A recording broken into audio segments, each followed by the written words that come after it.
man. So I got everything cleaned up in the car, or should I say, you know, the LS Blazer. One of my good friends, Joe, he constantly calls this truck the plow truck because that's basically what it used to be. It's weird because like we're getting like right into the video. Later today I'm gonna go out to the hardware store and basically tap the water pump. That way I can run the temperature gauge. I gotta run a wire to, since I got a red and blue PCM, the 411 PCM, I gotta run a wire to the red connector number 10. That's going to give me my tax signal, and I already changed the tax signal in HP tuners to an 8-cylinder, so that should work properly. The oil gauge is in. I got to hook up the volt gauge.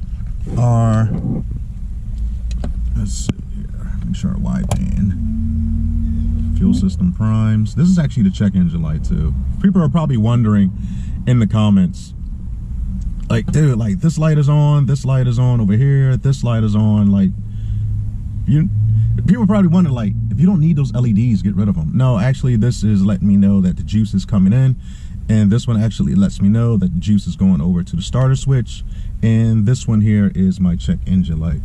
So we got the wideband hooked up.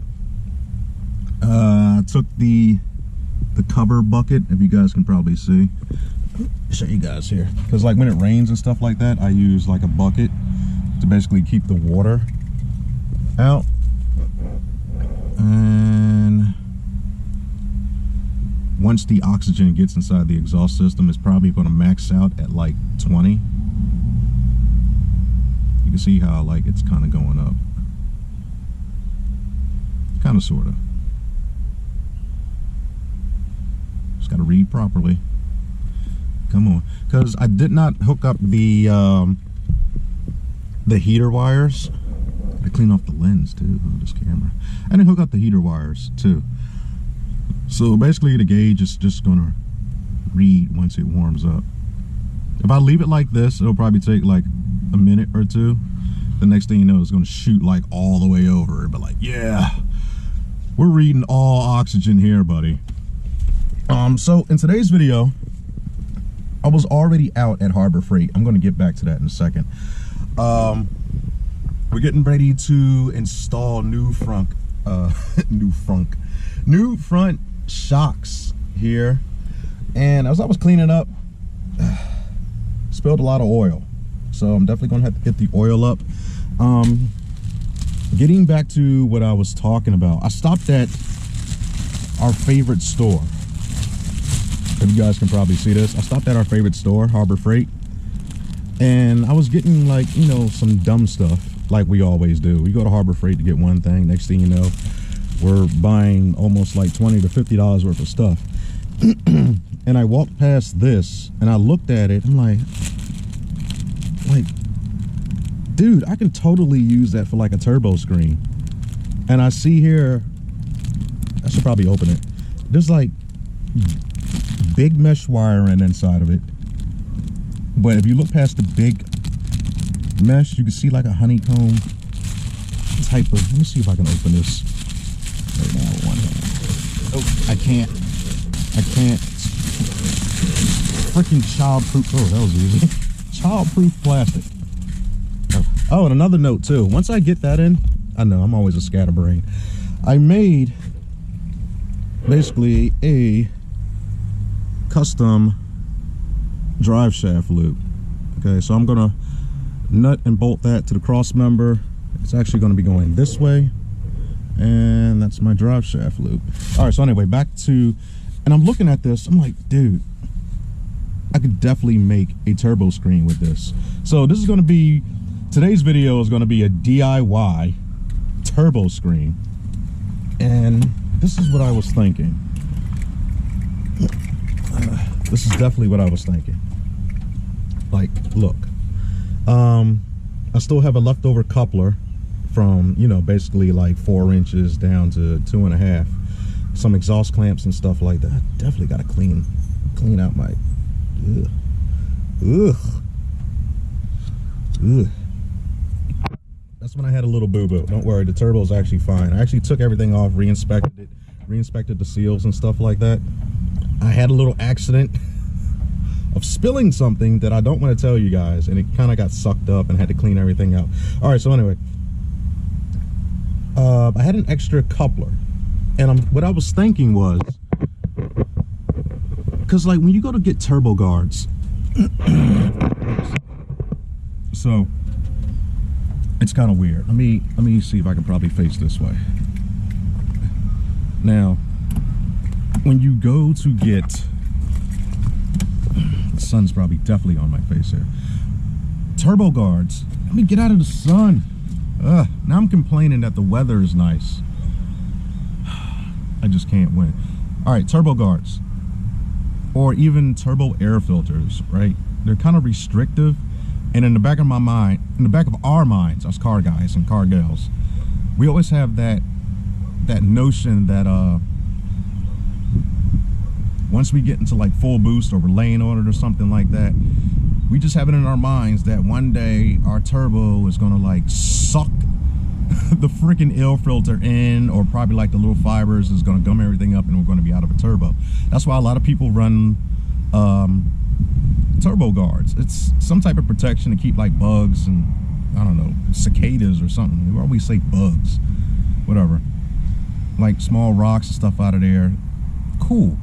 I'm like, there's no way that we're going to pay like 60, 70. I even seen some turbo guards up to like $100.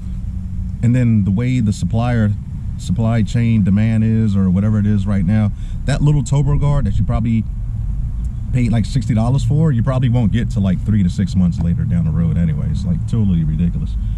So like I said, I was in Harbor Freight, I seen that, I'm like, dude, you know what, I'm gonna make my own turbo guard. So that's actually what we're doing today. Enough rambling. We gotta get into it. I gotta find out why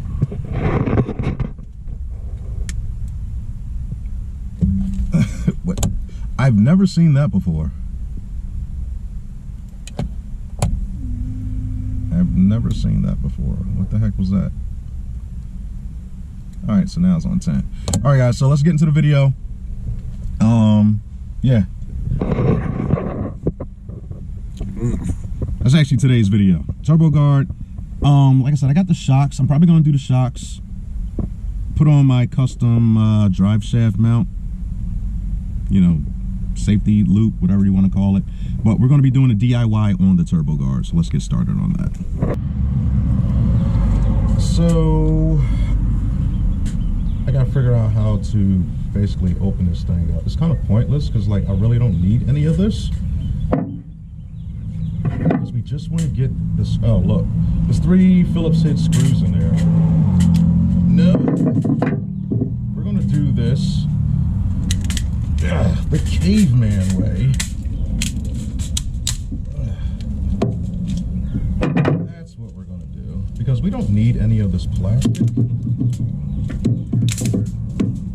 We want the screen. And by the way, this screen cost me, I'm just like throwing stuff everywhere. The screen was actually $2. For some odd reason, I guess they had it on sale. I don't know what the normal markup was. So I don't want that. If you guys can see, like the big ones, that's really not going to block anything. We don't want that. What I want, you don't need that. You don't need that. We want this. Oh my God, this is going to be beautiful. All right, so we gotta. All right, I just freaking cut myself. See, that's what we want. We want this screen right here. And it's kind of weird. I'm trying to make sure my camera's working here. So once we get that, we kind of like place it over. So what you got to do is like, don't cut it. I'm like DIYing this and freestyling this at the same time. So what I assume is you cut your little piece of coupler right to the lip. You get yourself like a nice little hose clamp. or air intake clamp, whatever you want to call it. Now when you cut this screen, you kind of want to like fold this over, if you see what I mean. I did cut myself too. Ugh. You kind of want to fold this over. That way the clamp will bite down into the silicone rubber, and that way you'll have like a nice little turbo guard. All right, so we're gonna probably do that. I'm gonna see if I can get my Sharpie, and we're gonna circle that out. All right. So, goofy me, can't find my Sharpie. So, since the opening for our VS Racing Turbo is 4 inches, this is what I'm thinking. Find the center. Oh wow, that's way off. I was going to try to say, hey, look, find the center and then make like a 5-inch hole. But basically, if we do it like this, if we make a 5-inch circle, I don't even know how. Like, how would I do this? This is completely dumb. I guess like just trim it down some, because like this is not even a circle. How would I do this now? I'm getting so duh. I guess we can't like just trim it. Just cut it down to like what we need and space out the rest. I gotta find my 10-step scissors. Yeah, that's right, I said it. 10 snip scissors. And we're gonna cut this down. This is like gonna be the fastest, silliest, like best, dumbest DIY ever. This is gonna be really cool though. I'm really gonna like it when it's done. I'm pretty sure you guys are gonna like it too. That way, I mean, I hope I don't put this company out of business or Turbo Guard companies out of business by doing this, but like, dude, that's basically what it is. Like, it is. It's a silicone coupler with a hose clamp and a screen on it. And like, everyone can get a hose clamp, especially like if you're doing a turbo project and stuff like that. Like, it comes with these freaking bands on it too. So I'm pretty sure you guys got some left over, or even like your air intake pipe. Those come with it. And silicone bands. So really, this is like a $2, $5 turbo guard at most, because I'm pretty sure you could probably get some silicone bands off of eBay for probably like what, $3, and even including shipping. So let's move on. Okay, now this is what I did. I basically freestyled it. Everyone has a pair of kitchen scissors. And also a little side note, I did the magnet test too. The outer screen, the big part that you don't want, is basically steel. You put a magnet to it, that's steel. The net that you guys are going to want to use is actually stainless steel. So that really, really works out. So what you can see here is basically I kind of freestyled it a little bit. So I folded it around, cut, folded it around, cut, folded it, and I just kept on repeating the process. And that's pretty much good. So what I'm gonna do now is kind of like slip over the clamp, slip over the coupler, and then slip the clamp over that. And hopefully I won't have that much excess over. Probably gonna have some over here. And I'm gonna find out the excess, and then I'm just gonna cut it from there. All right, so we're gonna remove this, put that to the side, and I'm gonna try to remove my coupler. A little slick note that I was thinking about too is probably to get this silicone coupler on, people are gonna be like, oh, you know, use some WD or some spray like that. Yeah, you probably can, but me, I wouldn't want to chance it getting any type of lubricant in there. Let's see, slip this over. Yeah, it looks like I'm gonna have like a lot of excess screen left over. I'm gonna move that. I guess I could probably cut it now, because it's like, dude, you're putting it on there like you don't want to take it off right now. Get it all the way back as far as I can. You kind of Dummy, you freaking ripped it. That's exactly what I was trying not to do. I just ripped it like right here. Yeah, and that's gonna be a weak point too, because once this thing starts sucking, well, it was fun while it lasted. Let's see if I can tuck that in. Please, can you tuck it in? I was just a little too forceful. I should have known that the steel was like super brittle, because I was able to cut it with kitchen scissors. I'm gonna take the chance anyway. This is gonna be the mark right here. I could like just fold it over. See, that's the good part about having like some excess. You can kind of like fold it over a little bit.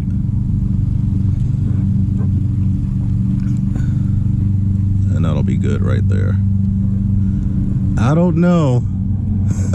I'm definitely starting to second guess this. All right, let me cut off this excess up here.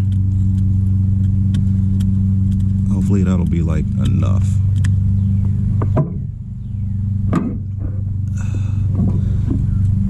I'm actually so glad I did it like that. I mean, did it like that as far as like having extra room. It's kind of like the measure 4 times and cut once type of thing. All right, so yeah, I'm gonna suggest you guys use like a little bit of spray. Silicone spray is what I suggest. Don't be like me and like get super aggressive with it, and then you wind up ripping it. Because I just demonstrated it right before you guys. Live recording, no editing. Because I wanted to get it behind the little ridge that's on the turbo. Dude, I think that's good right there. I think it is. And then we get our hose clamp. Let's see, open that up just a little bit. Okay, no, my bad. I'm gonna put it this way. That way I can actually tighten it down. And guys, there we go. There we go. Freaking $2 turbo guard. I mean, when you look down on the engine, you won't see this big bulkhead right here. It's kind of like, where do I want to put this? So I kind of want to put it there. Yeah, I think on the bottom. Yeah, let it go with the swoop. I swear I have a split personality, because like I talk to myself, even though I'm talking to you guys, and like I respond to myself too. Does anyone else do that? I'm pretty sure lots of people do that still to this day. Talk to themselves and answer themselves. Anyway, this is our little DIY on our $2 Harbor Freight Fly Swatter Turbo Guard. And all this excess up here, I'm gonna cut that out, because that's obviously what you're gonna be seeing. That was fun. Giving a little haircut. Giving a little haircut. Giving a little haircut. All done. And we're all done. Got the clamp all tightened up. And just put that up there for now. So that's it. That's it. It's like totally tightened down. And as you guys see right there, like when you look at it from a distance, it looks like a Blue Band turbo guard. Like, I should probably write something. Once I get another Sharpie, I should probably like write something like right here on the band, just like how they do, or get a sticker or something like that. Maybe I should probably write like "suck it" or "bite me." I think "suck it" would probably work better. But yeah, when you totally look at it like this, I mean, it looks like a professional, well-named, bought, you know, $60 turbo guard or something like that. So that's it. That is today's video for the DIY $2 Harbor Freight turbo guard. All right, so what are we gonna do in the next video? I'm guessing in the next, well, I already told you guys, I'm gonna put the drive shaft loop on that I made. I'm gonna put the shocks on and stuff like that, and I'm going to tap the water pump for the temp gauge. That's all like basic stuff. There's like thousands of videos, other YouTubers and stuff have done like simpler stuff like that. That's really nothing like major content. You guys watched the last video, I showed you guys the wheels and stuff like that. We got the tires on. I'm gonna try to mount the front tires, you know, to the wheels and stuff and get those on. And I want to get the shocks on because like the truck needs a little bit of bounce in the front because we have no shocks in the front. And after that, I really strongly believe the next video is going to be a test drive. We're going to test out the tune, test out the boost and stuff like that. We're going to do like some real-time tuning. Yeah. So I kind of hope that works out. Other than that, I really have no updates and stuff like that. Parts seem to be rolling in. I did get 2 new fenders, but we'll probably talk about that later in another video. I'm still trying to get a bumper on this thing, or at least a front bumper. That's all. Oh, let me show you guys something here. So, if you walk around to the back, you can see, get out of the sun. You can see that we have our parachute mount on. That's already welded in and stuff like that. And we are like really good to go, and we are ready to launch.